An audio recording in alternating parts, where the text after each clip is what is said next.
저는 어렸을 때 바다에서 자랐기 때문에 이 바다의 성향을 잘 알고 있습니다. 특별히 갑자기 이렇게 막 태풍이 몰아칠 때는 정말 무서울 정도로 바다에서 큰 두려움을 느끼기도 하곤 했습니다. 저 바다에 배를 타고 있지 않기에 다행이지, 배를 타고 있었으면 어떻게 됐을까 이런 생각을 한 적이 있습니다.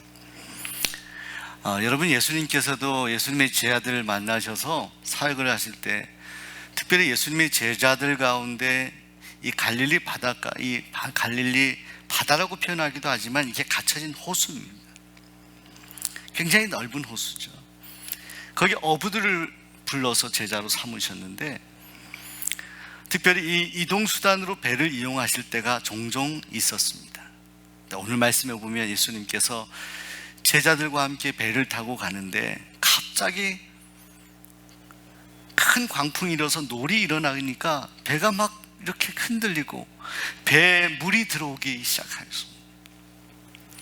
제자들은 어쩔 줄 모르고 당황해서 그걸 아마 조치를 했던 것 같아요. 성경에 나와 있지 않지만 물이 들어온 물을 퍼내고 또 배가 무겁지 않도록 짐을 버렸을 수도 있겠죠. 어떤 조치를 취하는데도 이 배 안에서의 어떤 조치를 취함으로 인해서 이 문제를 해결할 수는 없었습니다. 그때 제자들이 그 배 안에 예수님이 함께 계신 것을 알고 예수님을 깨웠다라고 성경이 말씀합니다. 그리고 제자들은 예수님께 말씀했어요. 주여, 우리를 구원하소서, 우리를 구해주소서, 우리가 죽겠나이다. 그들은 완전히 두려움에 사로잡혀 있었습니다. 여러분, 사람이 어떤 두려움에 휩싸이게 되면 아무 생각도 나지 않습니다. 멍해지는 거예요. 어떤 두려움입니까? 죽음에 대한 두려움이에요. 이 광풍을 만났던 이 배 안에 있었던 제자들의 이 두려움이라는 것은 바로 생명을 잃을 것에 대한 두려움이었습니다. 우리가 죽겠나이다. 솔직하게 자신들의 심경을 표현합니다. 그때 깨어나신 예수님께서 뭐라고 말씀하십니까? 어찌하여 무서워하느냐, 믿음이 적은 자들아, 이렇게 말씀합니다. 사랑하는 여러분, 우리 예수님께서는 그들의 두려움을 지적하시면서 왜 너희가 믿음이 적으냐, 왜 두려워하느냐, 왜 무서워하느냐. 여러분, 두려움의 반대는요, 믿음이 있음입니다. 반대로 우리가 믿음이 없으면 우리는 어떤 일을 당할 때 두려워하게 됩니다. 초조하게 됩니다. 여러분, 저는 여러분 안에 있는 두려움이 깨끗하게 사라지게 되기를 소원합니다. 무엇으로? 하나님 우리에게 주신 믿음으로. 여러분, 여기 김경환 권사님 승리하셨습니다. 제가 부임하고 4년 동안 우리 김 권사님 매주마다 예배 오시고 뵈었었죠. 득병하시고 그 1년 동안 고생을 많이 하셨습니다. 근데 전화를 하고 통화하며 기도할 때 한 번도 믿음 없는 말씀을 하신 적이 없어요. 언제나 아멘 하셨어요. 여러분, 사람이요, 호흡이 어렵고요, 암세포가 다 번져서 정말로 극심하게 힘들고 어려울 때는 두려움이 가득 채워질 수 있어요. 근데 우리 김 권사님요, 마지막 순간까지 가족들에게 말씀 붙들고 살아야 했어요. 월요일날 오전에 그리고 그 전날 기도하실 때 호흡이 어려운데도 제가 기도하는 것을 받아들이면서도 아멘 예 하시는 그 음성을 듣습니다. 마지막 임종 예배 할 때에도 그 찬송 소리를 들으면서 하나님은 천국으로 부르죠. 두려울 수 있죠. 두렵죠. 내 생명을 잃을 것이 두렵지 않은 사람이 어디 있겠습니까? 그런데 오늘 주님께서 제자들을 책망하셨던 것은 너희는 다른 사람 아니냐, 너희는 세상의 일상적인 사람이 아니지 않느냐, 너희는 믿음 있는 사람으로 살아야 되는 거 아니냐. 하나님이 너희와 함께하고 이 배에 내가 같이 타고 있는데 죽어도 같이 생명을 잃을 것이고 내가 너희를 구원하기 위해 이 땅에 오고 너희와 함께 이 배를 타면서 함께 가고 있는데 왜 두려워하느냐? 왜 믿음이 없느냐? 설령 생명을 잃을지라도 결코 두려워하지 말아라. 무서워하지 말아라. 사랑하는 여러분 담대하시기 바랍니다. 우리 주변 분들에게 담대합시다. 여러분, 우리에게 담대한 믿음이 필요합니다. 우리를 엄습해오는 우리 인생의 광풍 가운데서도 우리가 두려워하지 말아야 될 이유는 뭐냐? 하나님 우리의 생명을 이 땅에 보내셨고 그 생명을 결국 인도하시는 분도 하나님이십니다. 책임지시는 분도 하나님이시기 때문입니다. 여러분, 하나님께서 여러분의 생명을 책임지시는 것을 믿습니까? 책임진다는 말은 우리가 오래오래 장수하며 우리가 건강하게 사는 것만을 말씀하는 게 아니에요. 우리가 90세, 100세 그 이상 오래 장수하더라도 하나님이 부르시는 그때 우리 마음에 죽음에 대한 두려움이 있다면 이 땅에서 오래 살아도 소용이 없어요. 비록 우리가 이 땅에서 짧은 생애를 살아도요, 두려움 가운데 또 여러 가지 어려움 가운데도 여전히 우리의 마음을 지키고 우리가 주님을 바라볼 수 있다면 우리는 성공한 인생이에요. 주님은 왜 무서워하느냐 말씀하시고 제자들에게 말씀하시고 그리고 환경을 바꾸십니다. 바람이 세차게 불고 파도가 일렁이는 곳을 향해서 주님은 꾸짖으셨다 말씀합니다. 곧 일어나서 바람과 바다를 꾸짖으셨다 말씀합니다. 그때 광풍이 멈췄습니다. 노을이 잔잔해졌습니다. 자, 여러분, 이 사실을 믿습니까? 여러분, 성경을요 우리가 믿음으로 받아들이지 않으면 아무 소용이 없어요. 하나님은 지금도요 우리를 둘러싼 모든 환경, 모든 자연의 환경까지도 하나님께서는 다스리시는 분이 하나님이십니다. 이스라엘 백성들이 애굽 땅에서 고생할 때 정말 나일강이 피로 변하는 역사가 있었죠. 메뚜기 떼가 날아들고요. 여러분, 그건 하나님이 하신 거예요. 인간이 그렇게 할 수가 없어요. 그들이 탈출해서 가고 있는데 홍해를 만났습니다. 어떻게 할 겁니까? 떡하니 홍해가 있어서 이제 홍해에 다 빠져 죽거나 아니면 뒤에 따라오는 애국 군대들에게 잡힐 수밖에 없는 정말 사면초가의 상황이었습니다. 자, 그런데 하나님께서는 하나님의 영적 지도자 모세를 통해서 홍해를 쫙 갈라놓으셨어요. 하나님이 하신 거예요. 우리 인간이 할 수 없는 일을 하나님은 하십니다. 그래서 우리는 하나님께 그것을 맡겨야 되는 거예요. 하나님.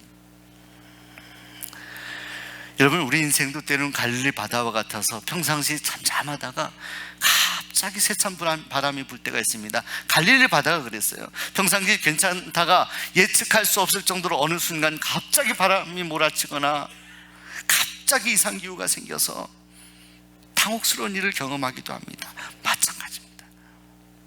우리가 내일 일을 예측할 수 있다면 우리는 덜 두려워할 수 있습니다. 그런데 내일을 몰라요. 미래를 몰라요. 우리가 앞으로 어떤 일들이 닥칠지 몰라요. 여러분, 코로나를 예상한 사람이 누가 있습니까? 갑자기 닥치니까 다 아우성거리고 다 힘들어하는 거 아닙니까? 우리 인생이 마찬가지예요. 그런데 여러분, 그럼에도 불구하고 우리 주님께서 제자들을 꾸짖었던 것처럼 오늘 우리가 만약에 이 어렵고 갑작스러운 힘든 환경에서 우리가 만약에 두려워서 죽겠나이다 라고 그렇게 소리치며 아우성하며 살아가는 인생이라고 할 때 주님은 우리에게 말씀하는 거예요. 무서워하지 말아라. 믿음을 가져라. 주님이 곁에 계시기 때문에. 여러분 보세요. 배가 이렇게 있는데요, 과거의 배는요 대단한 배가 아니라 이렇게 나무선 아담한 배여서 크지도 않았을 겁니다. 근데 그 배에 주님께서 저쪽에서 계시거든요. 그런데도 여기서 난리예요. 두려워하는 거예요. 주님이 저쪽에 계시고 함께 하시다는 것을 그새 잊어버리는 거예요. 여러분, 우리가 어려움을 겪고 힘든 일을 만났을 때 우리가 분명히 기억해야 되는 것은요, 내가 주님과 한 배에 타고 있음을 기억하시기 바랍니다. 주님이 곁에 계세요. 주님이 여러분과 함께 계세요. 우리 생명을 주장하고 계세요. 우리의 머리카락까지 세고 계세요. 여러분, 그런데 오늘 성경 말씀을 읽으면서 제가 한 가지 의문 나는 것이 있었습니다. 주님이 정말로 주무시고 계셨을까? 성경은 주무시고 계셨다고 하지만 제자들이 그 광풍을 느끼고 세찬 바람을 느끼는 동안에 그 능력의 주님께서 그것을 느끼지 못했을까요? 주님은 왜 침묵하고 계셨죠? 왜 그럴까요? 여러분, 때로는 우리가 살아가면서 주님이 우리에게 침묵하실 때가 있습니다. 때로는 우리의 믿음의 인내를 시험하시기 위해 침묵하시기도 합니다. 우리가 얼마나 잘 참는지를 보시는 거예요. 아무 좋지도 아니하고 주무시는 것처럼 계실 때가 있어요. 또 한 가지는 주님이 하나님의 백성들이 완전히 주님을 떠났을 때 그냥 내버려 두시는, 그래서 침묵하시는 일도 있습니다. 근데 사랑하는 여러분, 가장 주님이 침묵하실 때는 주님이 침묵하시는 것 같지만 우리를 주목하시며 오늘 우리가 주님께 다가오기를 기다리실 때입니다. 우리가 주님을 깨우기를 주님은 기다리고 계세요. 배 안에서 주무셨다고 하지만 주님은요, 그 광풍을 통해서 움직이는 그 배의 느낌을 주님이 모르셨을까 생각하게 됩니다. 제자들이 그 일을 경험했을 때 얼른 주님께 와서 주님 도와주세요라고 말하지 아니하고 나름대로 어떤 일들을 하다가 주님을 뒤늦게 발견한 것 같은 본문의 말씀이에요. 여러분, 힘들고 어려운 일이 있을 때 여러분 머뭇거리지 마시고 주님을 바라보고 주님을 깨우시기 바랍니다. 영국 데릭 프린스라고 하는 사람이 영국의 캠브리지 대학을 나오고 아주 수재였는데 저분이 2차 대전에 참여를 했습니다. 아프리카 쪽에, 북아프리카에서 영국군으로 복무했는데 이때 독일군과의 전투를 앞두고 있었을 때 그 특별히 하나님 말씀을 읽다가 예수님을 영접하게 되었다고 합니다.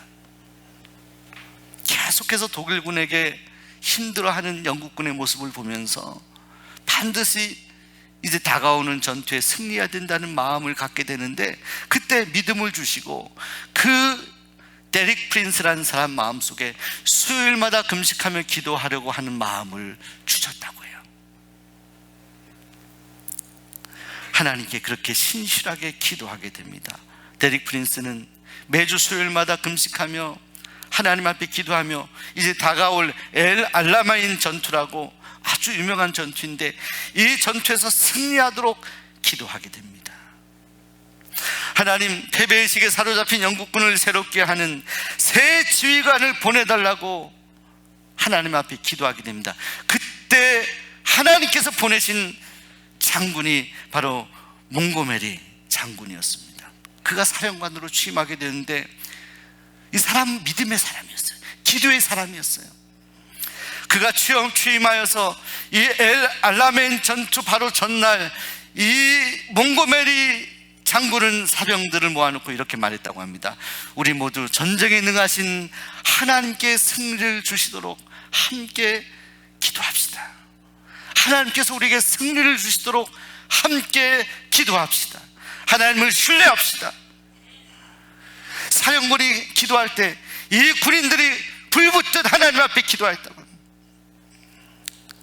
계속 패배했던 영국군이 이 전투에서 승리했습니다.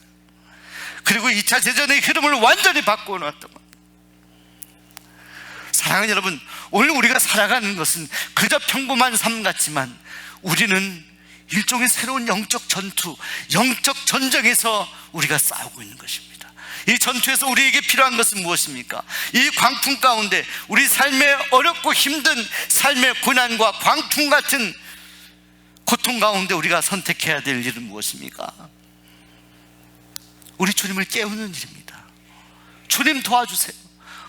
어린아이가 다급할 때 어머니를 깨우잖아요. 엄마 일어나야 돼, 도와줘야 돼. 하나님께 손을 들고 하나님을 깨우는, 주님을 깨우는. 만약 주님이 깨어나시고 우리와 함께 하실 수 있다면 오늘 우리에게 주어진 광풍을 우리는 능히 이길 수 있습니다. 그 광풍을 잠잠케 하시는 분이 우리와 함께 있기에 우린 두려워할 필요 없습니다. 무서워할 필요 없습니다. 여러분의 미래를 주님께 맡기시기 바랍니다.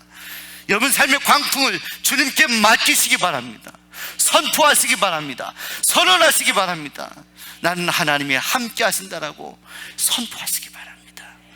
믿음으로 말하는 여러분을 통해서 하나님은 역사하실 것입니다. 하나님 여러분이 승리할 수 있도록 도와주실 것입니다.